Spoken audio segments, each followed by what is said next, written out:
ജിഹാദികൾക്ക് ഇഷ്ടമാകില്ല, പക്ഷേ രാജ്യത്തെ അമ്മയെപ്പോലെ കാണുന്ന രാജ്യസ്നേഹികൾക്ക് 100% ഇഷ്ടമാകും ഭാരത് മാതാ കി ജയ്.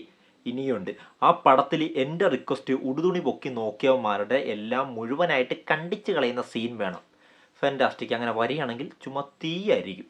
മേജർ രവിക്ക് സിനിമ ചെയ്യാനും അതിൽ അഭിനയിക്കാൻ മോഹൻലാലിനും അവകാശമുണ്ട്. പക്ഷേ ഇതുപോലെ ഒരു വർഗീയവാദിക്ക് വേണ്ടി പ്രൊമോഷൻ നടത്താനും അയാളുടെ സിനിമ കാണില്ല എന്ന നിലപാടെടുക്കാനും മോഹൻലാൽ ഫാൻസിനും മറ്റ് സിനിമാ പ്രേക്ഷകർക്കും എല്ലാവർക്കും അവർക്കുള്ളതുപോലെ തന്നെ അവകാശമുണ്ട്.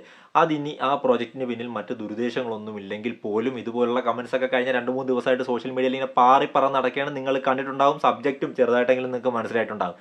So hello cinephiles, welcome to touch my life. നമുക്ക് പോയാലോ? അപ്പോൾ കഴിഞ്ഞ 2-3 ദിവസം മുമ്പേ പെഹൽഗാം ഓപ്പറേഷൻ സിന്ദൂർ എന്ന് പറയുന്ന സിനിമയുടെ ഒരു അനൗൺസ്മെൻറ്റ് നടന്നു. ഈ സിനിമയുടെ തിരക്കഥ മൂകാംബിക ക്ഷേത്രത്തിൽ പൂജിക്കുന്ന ഒരു ഫോട്ടോയൊക്കെ വെച്ചിട്ടായിരുന്നു അനൗൺസ്മെൻറ്റ് വന്നത്. മേജർ രവിയാണ് പടം ഡയറക്റ്റ് ചെയ്യാൻ പോകുന്നത്. ഇത് വന്നപ്പോൾ മുതൽ സോഷ്യൽ മീഡിയ മൊത്തം ഇതാണ്.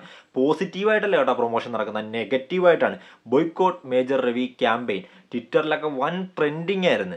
ഇതെന്താ സംഭവം എന്ന് കുറച്ച് പേർക്കെങ്കിലും അറിയത്തില്ലായിരിക്കും. അറിയാത്തവർക്ക് വേണ്ടിയിട്ടാണ് ഈ വീഡിയോ. അറിയാവുന്നവരും കണ്ടോടെ. നിങ്ങൾക്കറിയാൻ പാടില്ലാത്ത എന്തെങ്കിലും കാര്യം ഇതിനകത്ത് കാണും. ഇല്ലെങ്കിൽ നിങ്ങൾക്കറിയാവുന്ന എന്തെങ്കിലും കാര്യം എനിക്ക് പറഞ്ഞാൽ കമൻറ്റ് സെക്ഷനിൽ. സോ ഈ ഹാഷ്ടാഗ് ആരാണ് ട്രെൻഡിങ് ആക്കിയെന്ന് ചോദിച്ചു കഴിഞ്ഞാൽ മോഹൻലാൽ ഫാൻസ് ഉണ്ട്, അതുപോലെ തന്നെ ഈ പെഹൽഗാം ഓപ്പറേഷൻ സിന്ദൂർ വിരോധികളുണ്ട്, പിന്നെ മേജർ രവി വിരോധികളുണ്ട്. ഈ വിരോധികൾ, അതായത് പെഹൽഗാം ഓപ്പറേഷൻ സിന്ദൂർ വിരോധികൾ എന്ന് പറയുമ്പോൾ നിങ്ങൾക്ക് മനസ്സിലായിട്ടില്ലെങ്കിൽ മനസ്സിലാകാനായിട്ട് ഞാൻ ഒന്നുകൂടി പറയാം. കാര്യം ഈ അറ്റാക്ക് നടന്നപ്പോൾ നമ്മുടെ രാജ്യത്തെ ഇങ്ങോട്ട് കയറി ആക്രമിച്ചപ്പോഴും കൗണ്ടർ അറ്റാക്ക് ചെയ്ത് നമ്മൾ അവിടെ പോയി കുറേ എണ്ണത്തിനെ കാച്ചി കളഞ്ഞപ്പോഴും ഈ സംഭവ വികാസങ്ങളുമായിട്ട് ബന്ധപ്പെട്ട് വന്ന ന്യൂസുകളുടെയും പോസ്റ്റുകളുടെയൊക്കെ കമൻറ്റ് സെക്ഷൻ നിങ്ങൾക്ക് നോക്കിക്കഴിഞ്ഞാൽ ഈ സംഭവങ്ങളുടെ വിരോധികളെ നിങ്ങൾക്ക് കാണാൻ പറ്റും. അതായത് ഇന്ത്യ ഓപ്പറേഷൻ സിന്ദൂർ പോലൊരു സംഭവം, ആ ഒരു മിഷൻ കൈകാര്യം ചെയ്തപ്പോൾ ആ കൈകാര്യം ചെയ്ത രീതിയൊക്കെ ശരിക്കും പറഞ്ഞാൽ എടുത്ത് പറയേണ്ടതാണ്. വളരെ പ്രിസൈസ് ആയിട്ടുള്ള അറ്റാക്കാണ് നമ്മൾ നടത്തിയത്. അതിനെപ്പോലും വിമർശിച്ചുകൊണ്ട് ഒരുപാട് പേര് ഈ കമൻറ്റ് ബോക്സുകളിലേക്ക് കിടന്ന് നിരങ്ങുന്ന രാജ്യസ്നേഹികളല്ലാത്ത കുറേ ആളുകളെ നമുക്ക് കാണാൻ പറ്റും. അതാണ് ഓപ്പറേഷൻ സിന്ദൂർ അല്ലെങ്കിൽ പെഹൽഗാം വിരോധികൾ എന്ന് ഞാൻ ഉദ്ദേശിച്ചത്. അപ്പോൾ അങ്ങനെയുള്ളവർ എല്ലാവരും കൂടി ചേർന്ന് ഈ ബോയ്ക്കോട്ട് ക്യാമ്പയിൻ നല്ല തകർത്ത് കൊണ്ടാടിക്കൊണ്ടിരിക്കുകയാണ്. അപ്പോൾ ഗൈസ്, എല്ലാവരും കൂടി ട്വിറ്ററിൽ ഈ പൊങ്കാല നടത്താനായിട്ട് കാരണങ്ങൾ വേറെ പലതുണ്ട് കേട്ടോ. അതിൽ വൺ ഓഫ് ദി ഇമ്പോർട്ടൻറ്റ് കാരണം എന്ന് പറയുന്നത് എമ്പുരാൻ റിലീസാണ്. ആ എമ്പുരാൻ റിലീസായ സമയത്ത് പടം കണ്ട് ഫസ്റ്റ് ഷോയോ പ്രീമിയർ ഷോയോ എന്തോ കഴിഞ്ഞ് നമ്മുടെ മേജർ രവി ഇറങ്ങി വന്ന് മീഡിയയോട് പറയുന്നുണ്ട്, ഇത് മലയാളത്തിൻ്റെ KGF ആണ്, ബാഹുബലിയാണ്, ടെക്നിക്കലി ബ്രില്യൻ്റ് ആണ്, കിടിലം പടമാണ്, മലയാളം ഇൻഡസ്ട്രി വേറെ ലെവലിലേക്ക് പോകാൻ പോകുന്നത്. അങ്ങനെയൊക്കെ അടിച്ച് വിട്ടിട്ട് കുറച്ച് കഴിഞ്ഞ് പുള്ളിക്കാരൻ കാറിനകത്ത് കയറിയിട്ട് വീണ്ടും ഒരു വീഡിയോ ചെയ്യുന്നുണ്ട്. ഈ സിനിമയിൽ കാണിച്ചേക്കുന്ന രാഷ്ട്രീയം ശരിയല്ല, പൃഥ്വിരാജും മുരളി ഗോപിയൊക്കെ ഒരു വശം മാത്രമാണ് കാണിച്ചേക്കുന്നത്, മറ്റേ വശം കാണിച്ചിട്ടില്ല, ഇത് ശരിയല്ല, മറ്റാണ് മറിച്ചാണെന്ന് പറഞ്ഞാൽ അടുത്ത വീഡിയോ. അപ്പം പുള്ളി അവിടെ ചെയ്ത പരിപാടി എന്ന് വെച്ചാൽ ഒരു 2 ഡയലോഗ് അടിക്കുക, 2 വള്ളത്തിൽ ചവിട്ടുക, ഓന്ത്, നിറം മാറുന്ന ഓന്ത്, ആ പരിപാടിയാണ് പുള്ളി കാണിച്ചത്. അപ്പോൾ ആ കാണിച്ചതിനെ തൊല്ലി ലാലേട്ടൻ ആരാധകരെല്ലാം പുള്ളിക്കെതിരായിരുന്നു ആ സമയത്തൊക്കെ. പിന്നെ പുള്ളി പൃഥ്വിരാജിനെ മുരളി ഗോപിനെയൊക്കെ കുറ്റം പറഞ്ഞത് മല്ലിക സുകുമാരൻ, നമ്മുടെ പൃഥ്വിരാജിൻ്റെ അമ്മക്കൊന്നും ഒട്ടും ഇഷ്ടപ്പെട്ടില്ല. അവരിറങ്ങി രംഗത്തിറങ്ങി അവർ തകർത്തടിച്ച് പുള്ളീനെയൊക്കെ എയറിൽ കയറ്റിയായിരുന്നു ആ സമയത്ത്.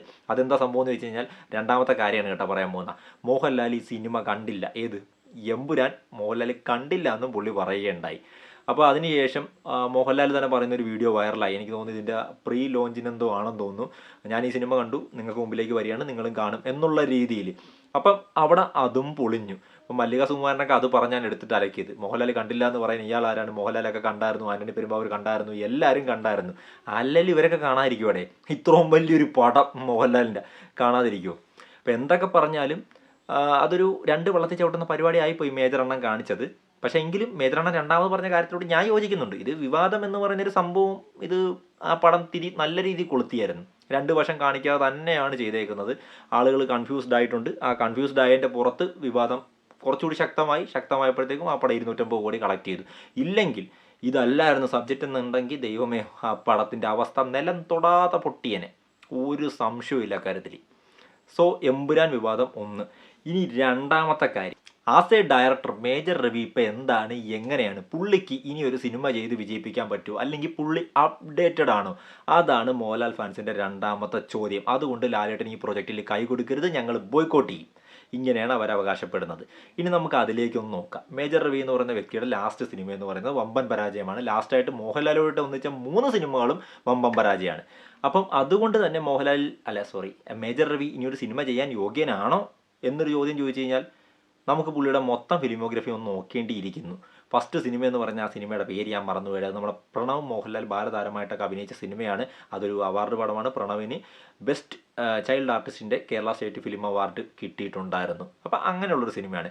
രണ്ടാമത്തെ സിനിമയായിട്ടാണ് കീർത്തി ചക്ര വരുന്നത്. കീർത്തി ചക്ര മലയാളത്തിൽ അതുവരെ വന്നിട്ടുള്ളതിൽ നിന്ന് വൺ ഓഫ് ദി ബെസ്റ്റ് പട്ടാളപ്പടം അങ്ങനെ പറയാൻ പറ്റുന്നൊരു പടമാണ്. അത് വളരെ വലിയ പ്രോഫിറ്റബിൾ ആയിരുന്നു, വളരെ വലിയ ഹിറ്റായിരുന്നു.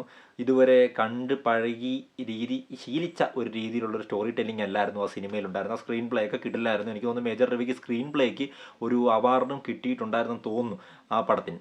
അതിനുശേഷം പുള്ളി ചെയ്ത എനിക്ക് തോന്നുന്നു മിഷൻ 90 ഡേയ്സ്. ഇതൊക്കെ പുള്ളിയുടെ റിയൽ ലൈഫ് മിഷനുമായിട്ട് ബന്ധപ്പെട്ട് പുള്ളി എഴുതിയെടുത്ത കഥയാണ്. ഈ മിഷൻ 90 ഡേയ്സ് എന്ന് പറയുന്ന പടം തിയേറ്ററിക്കലി വമ്പൻ പരാജയമായിരുന്നു.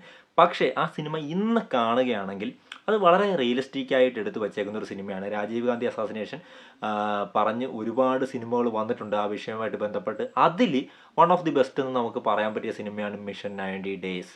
നിങ്ങൾ ഇതുവരെ കണ്ടിട്ടില്ലെങ്കിൽ ആ സിനിമ ഒന്ന് കണ്ടു നോക്കൂ. ആ പടം തിയേറ്ററിൽ പരാജയമായിരുന്നു, പക്ഷേ ഒരു ഡീസൻറ്റ് പടമാണ്. പിന്നെ നമ്മുടെ കുരുക്ഷേത്ര വന്നു. കുരുക്ഷേത്ര വമ്പൻ ക്യാൻവാസിൽ നല്ല ബഡ്ജറ്റ് വന്ന പടമാണ്. അതുകൊണ്ട് തന്നെ ആ ബഡ്ജറ്റിനനുസരിച്ചിട്ടുള്ള വൻ ഹിറ്റായോ എന്ന് ചോദിച്ചു കഴിഞ്ഞാൽ ഇല്ല. പക്ഷേ പടം സാമ്പത്തികമായിട്ട് ലാഭമായിരുന്നു, ഹിറ്റായിരുന്നു. ഒരു ആവറേജ് അല്ലെങ്കിൽ എബോ ആവറേജ് ഹിറ്റ് എന്നൊക്കെ നമുക്ക് വിശേഷിപ്പിക്കാൻ പറ്റും. ഇതിന് ശേഷം ഇങ്ങോട്ട് പുള്ളി എടുത്ത പടം കാണ്ടഹാർ. എൻ്റെ പൊന്നെ, അത് അമിതാഭ് ബച്ചനെ കൊണ്ടുവന്ന് ലാലേട്ടനുണ്ട്, അവരെ രണ്ടുപേരെയൊക്കെ കൈ കിട്ടിയിട്ട് ഒട്ടും യൂസ് ചെയ്യാതെ പോയൊരു പടമാണ് കാണ്ടഹാർ. അതുപോലെ തന്നെയാണ് പുള്ളിയുടെ കർമ്മയോധ. കർമ്മയോധ എന്ന് പറയുന്ന പടം എനിക്ക് ആ പടം ഇഷ്ടമാണ്. നിങ്ങൾക്ക് ഇഷ്ടമാണെങ്കിൽ നിങ്ങൾ കമൻറ്റ് ചെയ്യണം കേട്ടോ. എനിക്ക് കർമ്മയോധ ചെറുതായിട്ടൊക്കെ ഇഷ്ടമാണ്. ആ അറ്റംപ്റ്റ് നൈസായിരുന്നു, പക്ഷേ തിയേറ്ററിക്കലി അത് ഒരു പരാജയമായിരുന്നു. പിന്നെ ഇറങ്ങിയത് പിക്കറ്റ് 43 ആണ്.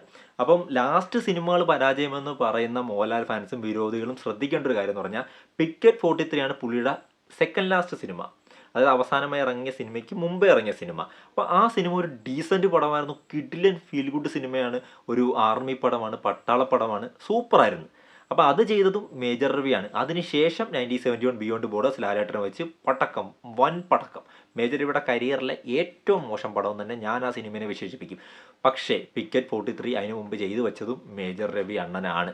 സോ ഈ പെഹൽഗാം എന്ന് പറയുന്നൊരു പടം വരുമ്പോഴത്തേക്കും ബോയ്ക്കോട്ട് ചെയ്യാൻ ഇതുപോലെ ഒരുപാട് കാരണങ്ങളുണ്ട് ആളുകൾക്ക്. പക്ഷേ ഞാനും ഈ സിനിമേനെ ചെറുതായിട്ട് ബോയ്ക്കോട്ട് ചെയ്യും. കാര്യം അത് മേജർ രവിക്ക് ഡയറക്ഷൻ ചെയ്യാൻ കഴിവില്ലാഞ്ഞിട്ടല്ല.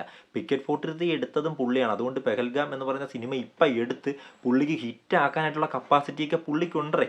അതിനുള്ള മരുന്നൊക്കെ പുള്ളിയുടെ കയ്യിലുണ്ട്. പുള്ളി ചിലപ്പോൾ അത് ചെയ്യും. പടം ഇറങ്ങിക്കഴിഞ്ഞാൽ ചിലപ്പോൾ ഡീസൻ്റ് ആയിരിക്കും.